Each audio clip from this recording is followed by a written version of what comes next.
Olá pessoal, então saudações a todos e a todas. Hoje a gente vai passar por esse vídeo aqui explicando um pouco sobre a resolução do exercício, aquela questão 4 do nosso caderno de exercícios, que é a qual vocês tiveram um pouquinho de dificuldade. A questão era para a gente criar um algoritmo de um jogo de adivinhação, na qual um programa de computador deve gerar um número, esse número aí de 1 a 20, e dar 3 chances para o usuário adivinhar esse número. A cada tentativa, ou seja, cada tentativa, cada chance que o usuário vai ter, o computador vai ter que avaliar aí se o usuário está com um palpite ótimo, quando tiver numa margem aí de 4 unidades do número adivinhado, né? Um palpite bom, até 6 unidades a ser adivinhado, e ruim, quando vai estar a mais de 6 unidades do número a ser adivinhado.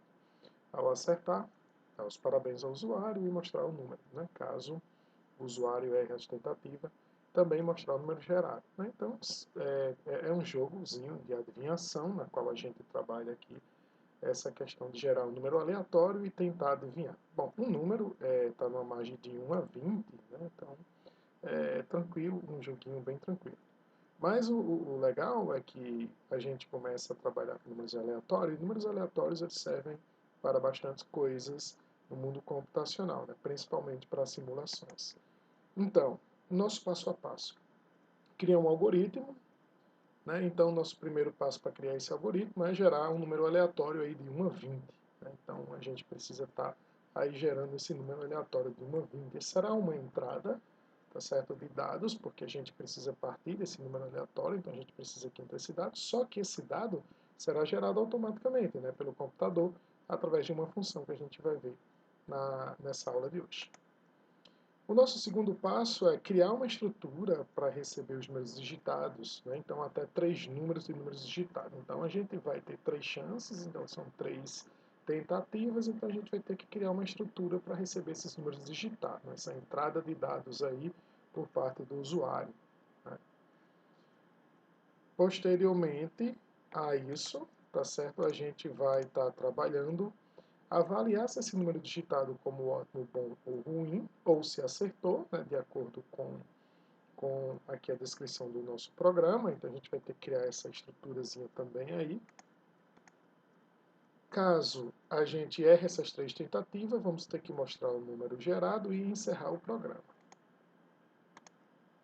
Então, pessoal, na análise, né, então para a gente gerar esse número aleatório, a gente vai ter que criar uma variável, que eu posso chamar essa variável de num, e essa variável vai receber rand, que é uma função de geração de números aleatório, mais 1. Por que mais 1? Porque o rand, no caso do Visual G aqui, tá certo? Então, cada linguagem de programação, cada linguagem vai ter aí, estabelecer seus limites para a geração de números aleatórios. No caso aqui do Visual G, ele gera de 0 até menos o número que você colocar aí, né? Menos 1 do número, ou seja, iria gerar de 0 a 19, então a gente coloca o mais 1 para que ele não gere o número 0 e sim o número 1, e quando gerar o 19 ele vai gerar aí o número 20, nesses casos. Né? Então sempre a gente vai usar isso daí. Quem não usou esse mais 1 aí não tem problema, tá certo? Só não vai ficar sem os números 0 e 1 aí, os números 0 e 20 no caso. Bom, depois a gente vai ter que criar um laço, uma estrutura para repetição, para 3 entradas, né, que é para 3 palpites. Tem um detalhe aqui nessa estrutura de repetição, um detalhe muito interessante que a gente vai discutir quando a gente estiver fazendo análise disso daí. Então, sabemos que vamos ter que usar uma repetição de 3, né, então está aqui representado, ó, repita 3 vezes para ler o palpite. Beleza, então aqui eu crio a estrutura para representar até 3 tentativas aí. Então a gente já sabe que o nosso número de repetição máxima, nesse caso, é 3. Temos um número. Isso é muito bom para uma repetição. Então, pessoal, avaliar se o número é digitado como ótimo, bom ou ruim, né, segundo o nosso problema aqui, tá certo? Ou se acertou. Então, o que a gente precisa fazer? A gente vai ler, tá certo, nessa repetição de 3 aqui, essa variável chamada de palp, que seria o palpite. Então você vai entrar com esse palp dentro da repetição, ou seja, até 3 vezes, e aí você bota dentro da repetição, você vai ter que colocar essa estrutura de decisão aqui, ó.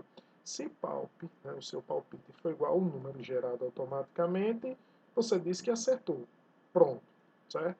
Se não, pessoal, você vai ter que calcular essa diferença do número, né? Então, a diferença de palp menos o número e vai ter que avaliar se essa diferença será de 4 unidades ou menos 4 unidades do número, tá certo?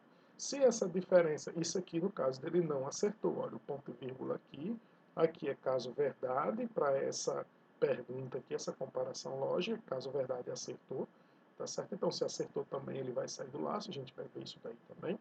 Certo? Se não acertou, você vai calcular a diferença e vai ver se essa diferença é de 4 unidades.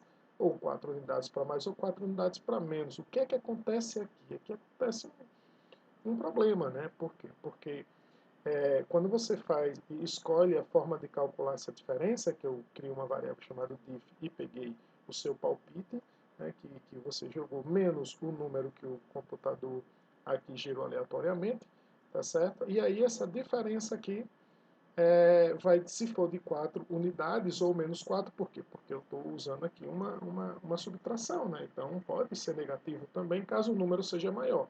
Mas aí você tem que ajustar para 4 ou menos 4 unidades, seria um palpite ótimo. Se a diferença tiver entre 6 e menos 6 unidades, seria um palpite bom, tá?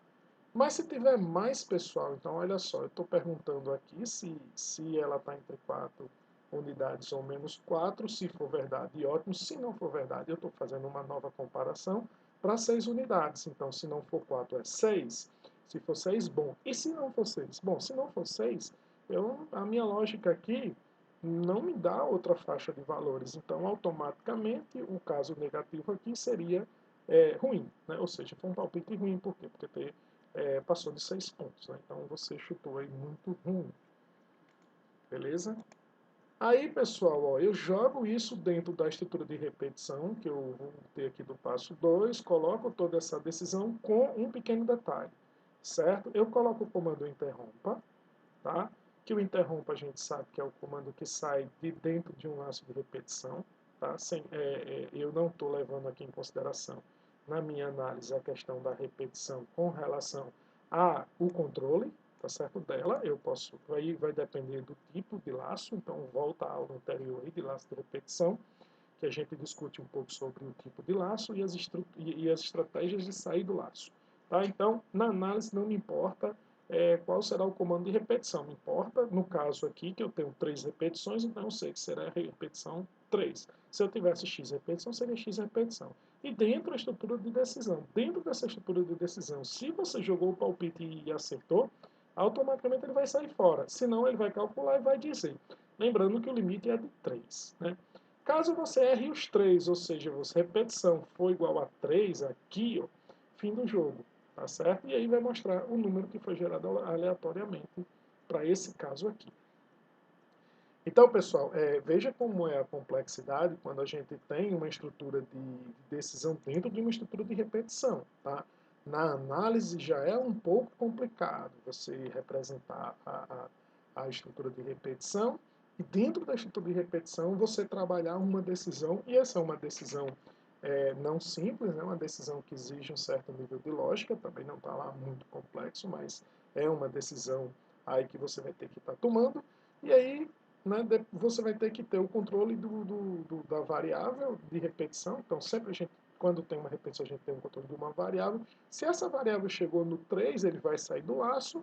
E se chegou no 3 e ele não foi interrompido, né, ou seja, chegou no 3, que se foi interrompido, ele pode ser no 1 ou no 2, não, ou no 3 mesmo, tá certo? Ele vai dizer fim de jogo e vai mostrar o número, tá certo? Aí com uma condição final. Então a gente tem duas entradas aqui, que seria uma entrada do automática, do comando randy, tá certo? A outra entrada aqui seria do seu palpite, o nosso processamento aqui está na avaliação, tá certo? E temos saída dentro dessa avaliação, caso você acerte, então temos uma saída aqui prematura, tá? E, no caso, a última saída, que é fim de jogo, que você não acertou, aqui está a saída. Claro que eu não estou preocupado em gravar qual foi os seus palpites. Isso seria interessante, você gravar seus 3 palpites, ou outros palpites também. Mas eu não estou. Pessoal, então essa estrutura de repetição, olha só, ele fica mais ou menos assim, repetição de 3, tá certo? Olha aqui uma representação gráfica, uma simulação gráfica. Leia o palpite, se palpite for igual ao número gerado lá em cima, né, automaticamente, e acertou, e ele interrompe, sai fora do laço de repetição. Se não, ele vai calcular a diferença e vai perguntar se a diferença é de 4 unidades. Se sim, ótimo. Volta para a repetição, mas aí, quando ele volta para a repetição, se foi a primeira, já vai adicionar a segunda repetição ou a terceira repetição. Se for sim. Se for não, ele vai perguntar se for 6, se for 6, bom, volta também para a repetição, ou se for não, ele vai dizer que foi um palpite ruim, também vai voltar para a repetição. Então, é mais ou menos assim que vai trabalhar essa lógica aqui da decisão dentro da repetição para isso daqui, tá? Então, temos que ler até 3 vezes o palpite, mas no momento que a gente lê um palpite que ele acertou com o número gerado aleatoriamente, ele vai sair fora. Então, eu vou mostrar para vocês a implementação desse código aqui, tá? Direitinho, implementando todos esses comandos aqui. A gente vai partir desse slide aqui no próximo vídeo e vamos gerar o código aí no Visual G para resolver esse problema, beleza? Então até o próximo vídeo.